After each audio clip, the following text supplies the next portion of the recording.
अहिल्यानगर जिल्ह्यातील पारनेर तालुक्यातील सर्व प्राथमिक शिक्षकांना मुख्याध्यापक पदोन्नती देण्यासाठी शालेय शिक्षण व क्रीडा विभागात शासन निर्णयानुसार यशवंतराव चव्हाण महाराष्ट्र मुक्त विद्यापीठाचा शालेय व्यवस्थापक पदविका नसलेल्या मुख्याध्यापक उपमुख्याध्यापक यांची चौकशी करून त्यांच्यावर निलंबनाची कारवाई करण्याची मागणी अन्याय निवारण निर्मूलन सेवा समितीच्या वतीने करण्यात आली आहे।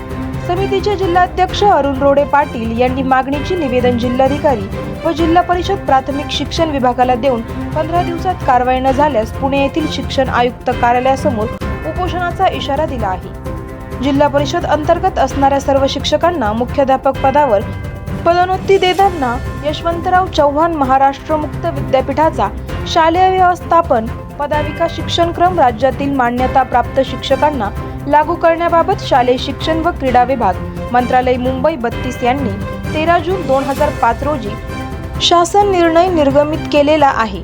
शिक्षणाच्या सर्वांगीण विकासाबरोबर शिक्षणाचा गुणात्मक दर्जा उंचावणे हे या शासनाचे उद्दिष्ट आहे। या दृष्टिकोनातून राज्यातील माध्यमिक, प्राथमिक व उच्च माध्यमिक प्राध्यापक विद्यालयातील मुख्याध्यापक, उपमुख्याध्यापक यांची जबाबदारी अधिक चांगल्या रीतीने पार पाडण्यासाठी यशवंतराव चव्हाण महाराष्ट्र मुक्त विद्यापीठाने तयार केलेल्या व त्यांच्या मार्फत राबवण्यात येणाऱ्या 1 वर्षाचा शालेय व्यवस्थापन पदवीचा अभ्यासक्रम पूर्ण करणे बंधनकारक करण्यात आले होते।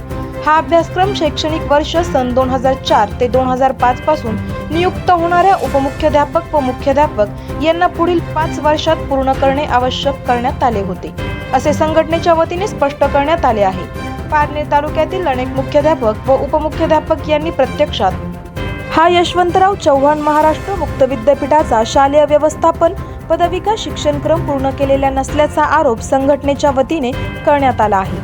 उपमुख्याध्यापक व मुख्याध्यापक पदावर पदोन्नती दिलेल्या 2004 ते आज अखेर सर्व शिक्षकांची चौकशी शिक्षण आयुक्त पुणे विभागाकडून समिती गठीत करून करण्यात यावी।